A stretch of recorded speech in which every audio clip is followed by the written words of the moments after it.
Guys, welcome back to my channel.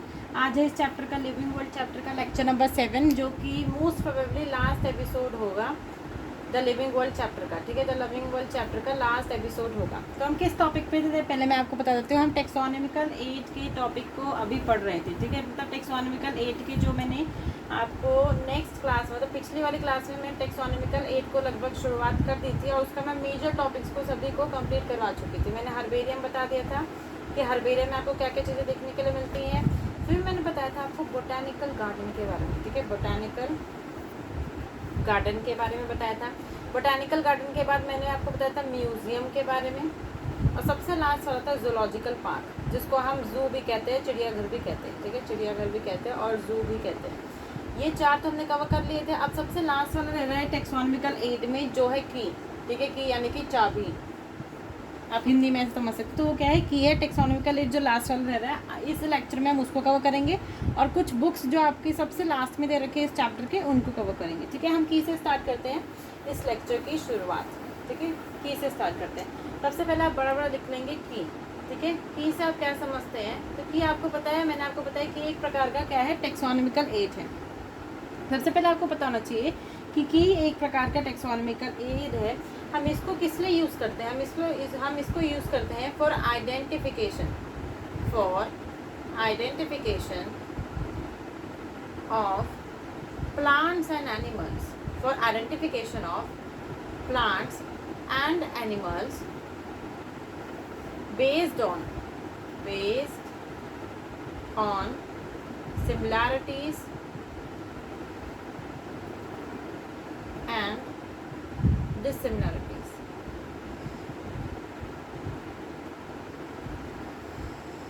मतलब क्या, मैंने आपको पहले बताया कि की क्या है, एक प्रकार का टेक्सोनॉमिकल एज है। की क्या होता है, एक प्रकार का टेक्सोनॉमिकल एज होता है।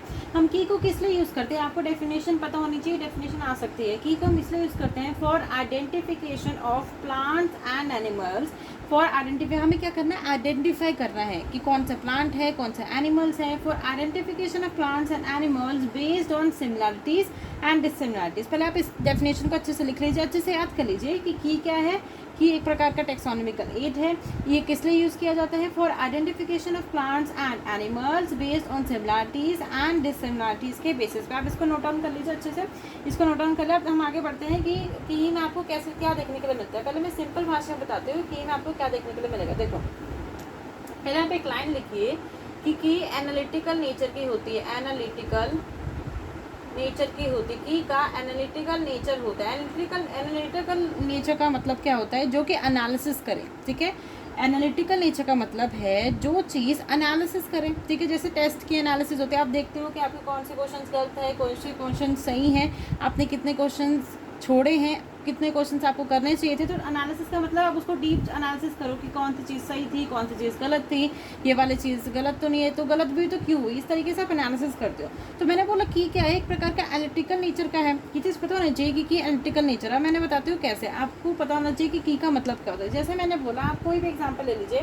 जैसे मैंने बोला एक कोई इंसेक्ट है जिसके 4 पैर हैं। ठीक है, जिसके क्या है, 4 पैर है, उसके 2 एंटीना है और 1 आँख है। मान लीजिए कुछ इस प्रकार का अनोखा इंसेक्ट है। ये क्या, मान लीजिए मैंने एक इंसेक्ट माना, मैंने क्या मान लिया, एक इंसेक्ट मान लिया जिसके क्या, मैंने बोला 4 पैर हैं, उसके 2 एंटीना है और 1 आँखें हैं। अब देखो की में मैं क्या करूँगी, आपको की में क्या देखना है, की में कुछ ऐसे स्टेटमेंट्स लिखी होती है। की में क्या लिखी होती है, स्टेटमेंट्स।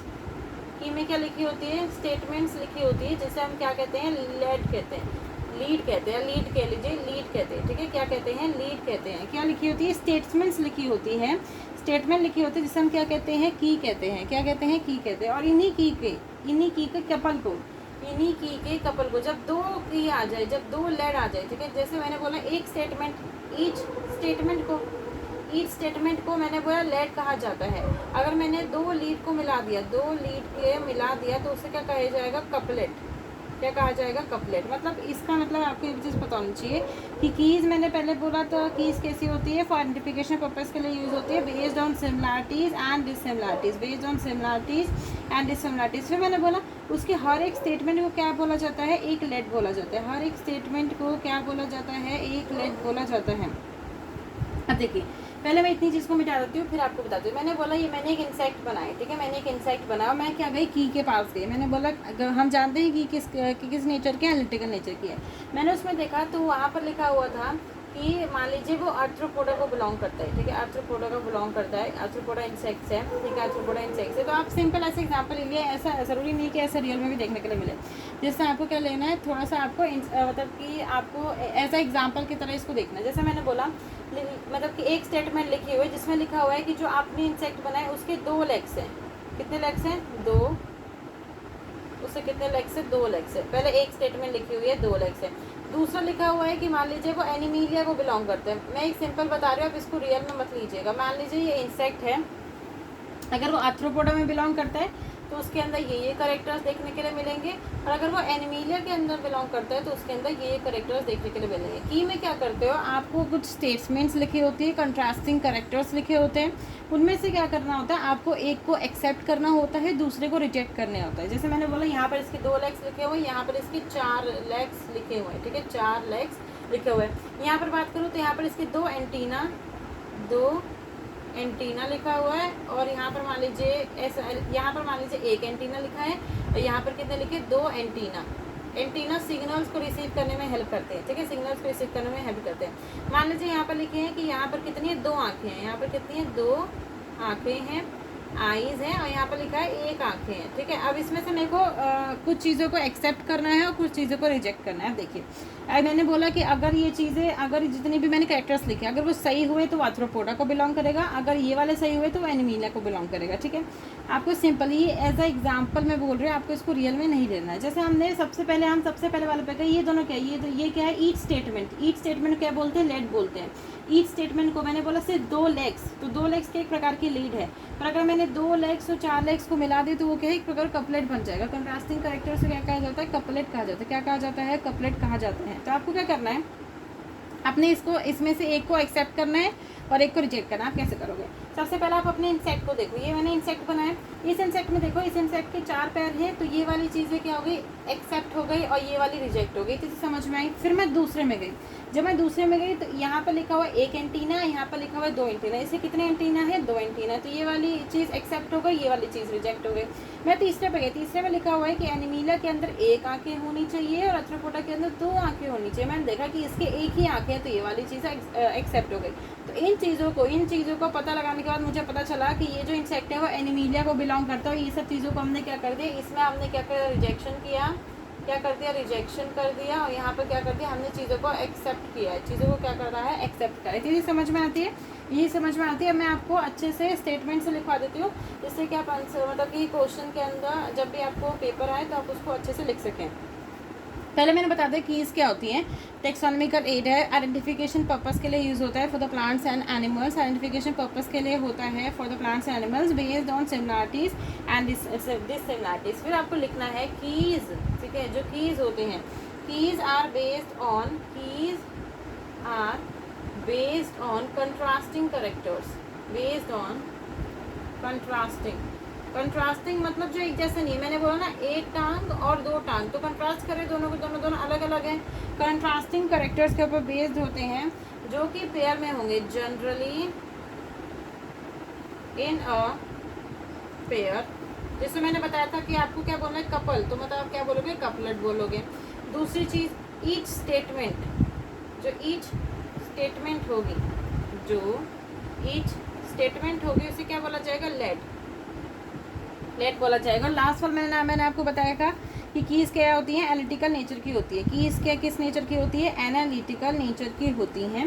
लास्ट में आपको पता होना चाहिए कि सेपरेट, ठीक है, सेपरेट आप टेक्सोनोमिक कीज़ का यूज़ करेंगे, टेक्सोनोमिक, ठीक है, सॉरी एक बार अच्छे से लिख देते हैं। सेपरेट टेक्सोनोमिक कीज़ का आप यूज़ करोगे फॉर ईच ईच कैटेगरी। जैसे kingdom, phylum, class, order, family, genus, species होता है, मैंने बताया था वो टेक्सोनॉमी का कैटेगरीज होती है, 7 ऑब्लिगेट कैटेगरीज होती हैं, kingdom, phylum, class, order, family, genus, species. तो हर एक के लिए आप अलग अलग टेक्सोनॉमी कीज को यूज़ करोगे। ऐसा नहीं कि किंगडम के लिए और स्पीशीज़ के लिए आपने सेम को यूज़ कर दिया। तो आपको ये चीज़ें कीज के बारे में पता होनी चाहिए। अब तो हम थोड़ा आगे बनते हैं कि कुछ कुछ बुक्स के बारे में आपको पता होना चाहिए, ठीक है। वो क्या क्या दे रखी हैं, वो बुक्स दे रखी हैं, उनके बारे में भी आपको पता होना चाहिए। तो कीज वाला टॉपिक मैंने कवर कर दिया है। अब हम थोड़ा आगे बढ़ते हैं। आप फिगर 1.3 में देख लीजिएगा, जू के अंदर रहने वाले कुछ एनिमल्स के बारे में भी एनसीईआरटी के अंदर दे रखा है। आप सिर्फ उन्हें देख लीजिएगा, उसमें कुछ इतना ज़्यादा इंपॉर्टेंट नहीं है। अब कौन कौन सी बुक्स है उसमें आपको दे रखा है, फ्लोरा दे रखा है, ठीक है। मैं फ्लोरा दे रखा है, मैनुअल दे रखा है, मोनोग्राफ और कैटलॉग ये सारी की सारी क्या दे रखी है, बुक्स दे रखी है, जो आपका हेल्प करती है आइडेंटिफिकेशन पर्पस में, जो आपकी क्या करती है, हेल्प करती हैं आइडेंटिफिकेशन पर्पस में। तो ये सारी क्या दे रखी है, बुक्स दे रखी है। अब हम इन सभी बुक्स को डिटेल में थोड़ा जानेंगे। सबसे पहले हम याद करना, आपने फ्लोरा और फोना का नाम सुना होगा ना, आपने एसएसटी में ऐसे सुना होगा, फ्लोरा का नाम और फोना का नाम, फ्लोरा और फोना। आई थिंक आप लोगों ने फ्लोरा और फोना का नाम जरूर जरूर सुना होगा, ठीक है। सबसे पहले हमें फ्लोरा से ही शुरुआत करनी है, ठीक है, फ्लोरा से। अब देखिए फ्लोरा में क्या होता है, FLORA, ठीक है। सबसे पहले हमें देखो, फ्लोरा है, मैनुअल है, मोनोग्राफ है और कैटलॉग है। ये सारे के सारे में क्या एक प्रकार की बुक्स है, ठीक है। इसमें क्या और रिकॉर्ड्स लिखे होते हैं और उसमें आप आसानी से किसी भी चीज़ को आपको आइडेंटिफाई करना है तो आप उसको कर सकते हो, ठीक है। ये सारी की सारी चीज़ें करेक्ट आइडेंटिफिकेशन के लिए क्या होती हैं, यूज़ होती हैं। करेक्ट आइडेंटिफिकेशन के लिए क्या होती है, यूज़ होती है। अब आपको पता होना चाहिए कि फ्लोरा में क्या होता है, flora contains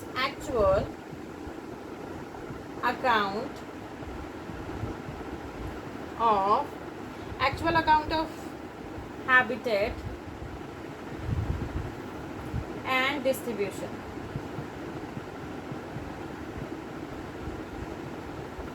of plants given in a given area, ठीक है। मैंने आपको पहले बोला फ्लोरा होता है, मैनुअल होता है, मोनोग्राफ होता है, कैटलॉग होता है। उसमें क्या है कि वो सारी की सारी क्या है, बुक्स हैं, आप आइडेंटिफिकेशन पर्पस के लिए उसे यूज़ कर सकते हो। तो मैंने आपको दो का नाम बताया, एक फ्लोरा का नाम बताया और एक फोना का नाम बताया। फ्लोरा में आप प्लांट्स को देखते हो और फोना में आप एनिमल्स को देखते हो, ठीक है। फ्लोरा में क्या होता है, flora contains actual account of habitat and distribution of plants given in area, ठीक है, गिवन इन अ एरिया। मतलब क्या है, आपको बता देगा। जैसे मान लीजिए आप एक एरिया में रहते हो, कुछ भी ले लीजिए, आप मुंबई में रहते हो, तो मुंबई में किस प्रकार के हैबिटेट में किस प्रकार की डिस्ट्रीब्यूशन है प्लांट्स की, किस किस प्रकार के प्लांट्स देखने को मिलते हैं, तो वहाँ का आपको फ्लोरा जो है आपको उन चीज़ों के बारे में बता देगा। फ्लोरा जो बुक होगी अगर आप देखोगे तो उसमें बता दोगे कि इस जगह पे इस प्रकार के प्लांट्स मिलते हैं, इस प्रकार के हैबिटेट में पाए जाते हैं। तो इसको आपको अच्छे से याद करना है। साथ ही साथ दे प्रोवाइड, इसमें लिखा हुआ है दे प्रोवाइड इंडेक्स, देखिए एनसीईआरटी में लिखा हुआ है index to what, index to plant species they provide insect. आपको इसको दही से याद रखना है, दही, ठीक है, दही से। मैंने बोला फ्लोरा को आपको किससे याद करना है, दही से याद करना है। कैसे, देखो, डी से डिस्ट्रीब्यूशन, एच से हैबिटेट और आई से इंसेक्ट। ए तो ऐसे ए को आप मत गिना, ठीक है। दही में आपको डी से याद करना है डिस्ट्रीब्यूशन, एच से याद करना है हैबिटेट और आई से याद करना है इंडेक्स। तो फ्लोरा क्या होता है, सबसे पहले बात प्लांट्स के लिए होता है। फ्लोरा किस लिए होता है, प्लांट्स के लिए होता है। Flora contains actual account of habitat and distribution of plants. पहले बात, इसमें प्लांट्स को देखोगे तो आप इसको अंडरलाइन कर लो। यहाँ पर एनिमल्स होगा तो वो गलत स्टेटमेंट हो जाएगी, प्लांट्स गिवन इन एरिया। फोना जब होगा तो वहाँ पर क्या लिखा होगा, एनिमल्स लिखा होगा। दे प्रोवाइड इंडेक्स, आपके प्रकार के वो इंडेक्स प्रोवाइड करेगा। जैसे आपकी कॉपी के सामने इंडेक्स लिखा होता है ना, उसी प्रकार से इंडेक्स प्रोवाइड करेगा to the plant species given in area. जो भी प्लांट स्पीसीज वहाँ पर पाई जा रही होगी उसका क्या कर देगा, आपको एक प्रकार का इंडेक्स प्रोवाइड कर देगा। ये फ्लोरा की बात हो गई। अब हम बात करेंगे मैनुअल के बारे में। किसके बारे में, मैनुअल के बारे में, ठीक है। मैनुअल क्या प्रोवाइड करता है, मैनुअल, ठीक है। मैनुअल का क्या काम होता है, मैनुअल का आप क्वेश्चन पूछोगे कि what is the work of manual, manual क्या करता है। तो मैनुअल आपको इंफॉर्मेशन देता है, मैनुअल आपको इंफॉर्मेशन देता है of identification of name of species, identification of name of species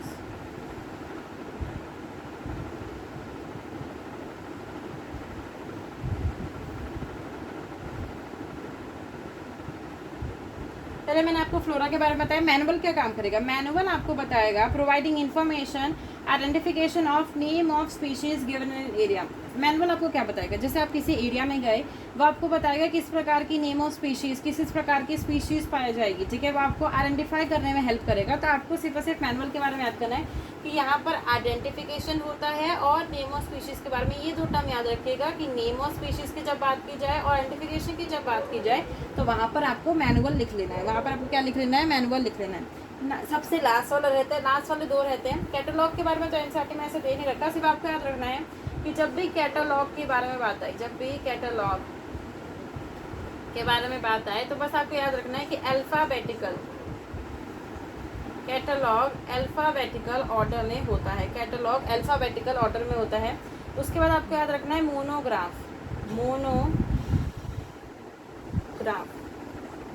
monograph देखो, मोनोग्राफ में मोनो का मतलब होता है एक। मोनो का मतलब होता है एक। तो जो आपको जब कोई भी चीज़ आपको एक टेक्सॉन के बारे में बताए, एक टेक्सॉन के बारे में जो भी कोई चीज़ आपको एक टेक्सॉन के बारे में बताएगी तो वो मोनोग्राफ होगी। जो कोई भी चीज़ आपको एक टेक्सॉन के बारे में बताएगी वो मोनोग्राफ होगी। तो सबसे लास्ट वाले ये दो थे कि जैसे आपने देखा ना कि किसी भी आप गाड़ी खरीदने जाते हो तो जो गाड़ी वाला जो भी मैनेजर होता है, जो भी वो गाड़ी को बेच रहे होते हैं, तो वो आपको एक प्रकार का कैटेलॉग प्रोवाइड करता है जिसमें डिफरेंट कार से क्या फंक्शन होंगे, वो उसका वो माइलेज कितने देते हैं, वो सब वहाँ पर लिखा होता है। तो इस कैटेलॉग में भी यही होता है। कैटेलॉग अल्फाबेटिकल ऑर्डर में चीज़ें लिखी होती है। सिर्फ आपको अल्फाबेटिकल ऑर्डर वाला टर्म याद रखना है। जब क्वेश्चन में देखा जाएगा तो जहाँ पर भी आपको अल्फाबेटिकल ऑर्डर दिख गया आप कैटलॉग को मार्क कर देना। दूसरा, मोनोग्राफ सिर्फ मोनो का मतलब एक होता है, तो मोनोग्राफ एक टेक्सॉन के बारे में आपको बता देगा, ठीक है। मोनोग्राफ इसके बारे में बता देगा, एक टेक्सॉन के बारे में बता देगा। इसके बाद एक सबसे लास्ट में दो डेफिनेशन रहती है, दो फुल फॉर्म्स रहती है, आप उसको याद कर लीजिए। दो फुल फॉर्म्स कौन कौन सी? एक ICBN और एक ICZN। ICBN प्लांट्स को नाम देते हैं और ICZN एनिमल्स को नाम देते हैं, ठीक है। ICBN प्लांट्स को नाम देते हैं और ICZN एनिमल्स को नाम देते हैं। इसके फुल फॉर्म क्या होते हैं? International code for botanical nomenclature. Botanical का मतलब बॉटनी यानी कि प्लांट, तो जो आपको प्लांट के नाम दे तो वो international code for botanical nomenclature होता है। जो आपको एनिमल्स का नाम दे, यहाँ पर इंडियन लिख के आपको कंफ्यूज किया जा सकता है। इंटरनेशनल को याद रखना, international code of zoological nomenclature. इसमें देखो आपको कहाँ फंसा सकते हैं। इंटरनेशनल की जगह आपको इंडियन लिख के दे देंगे तो वो गलत चीज़ हो जाएगी ना। और कोड की जगह यहाँ पर आपको काउंसिल लिख के देख सकते हैं। जैसे मान लीजिए ICBN 4 ऑप्शन दे रखे हैं, वहाँ पर या तो आपसे डायरेक्ट क्वेश्चन पूछेगी कि आप बताइए what is the full form of ICBN and what is the full form of ICZN, या फिर आपको 4 ऑप्शन देख के पूछ सकते हैं। जैसे 4 ऑप्शन में लिखा हुआ है Indian council for botanical nomenclature, या लिखा हुआ है Indian code for botanical nomenclature, या फिर लिखा हुआ है Indian council of botanical nomenclature. तो ये तीनों स्टेटमेंट गलत हो गई। सबसे सही स्टेटमेंट क्या है? International code for botanical nomenclature. और ICZN में international code of zoological nomenclature. यहाँ पर फॉर को आप अच्छे से याद रखेंगे, फॉर और ऑफ। सबसे ज़्यादा बच्चे फॉर और ऑफ में ही कंफ्यूज होते हैं, तो आप फॉर और ऑफ को अच्छे से याद रखिएगा, ठीक है।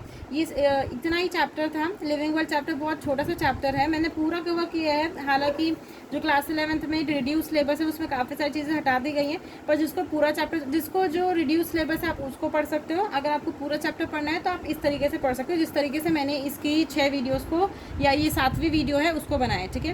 At the end please subscribe to my channel. इस चैप्टर को आप बहुत अच्छे से पढ़ लीजिए, इसके MCQ लगा लेना। और CBSE, अगर आप CBSE से हो तो जो प्रीवियस ईयर क्वेश्चंस होते हैं, ठीक है, 1 मार्क 2 मार्क 4 मार्क, उनको आप अच्छे से कवर कर लीजिएगा, ठीक है। आपका ये चैप्टर बहुत अच्छे से रेडी हो जाएगा। इसके जो कुछ डायग्राम्स दे रखे हैं, असेंडिंग ऑर्डर वाला, जैसे kingdom, phellum, class order, family, general, species में असेंडिंग ऑर्डर वाला दे रखा है, डिसेंडिंग ऑर्डर वाला दे रखा है। जूलॉजिकल पार्क्स के कुछ डायग्राम्स दे रखे हैं। हर्बेरियम का आपको एक हाउस सा बना, मतलब एक कमरा सा बना के दिखाया हुआ है, वो सब चीज़ों को आप देख लीजिएगा। एट द एंड चैप्टर बहुत अच्छे से कंप्लीट हो गया है। Please subscribe to my channel, like ज़रूर करिएगा और सब्सक्राइब भी ज़रूर करेगा। Thank you.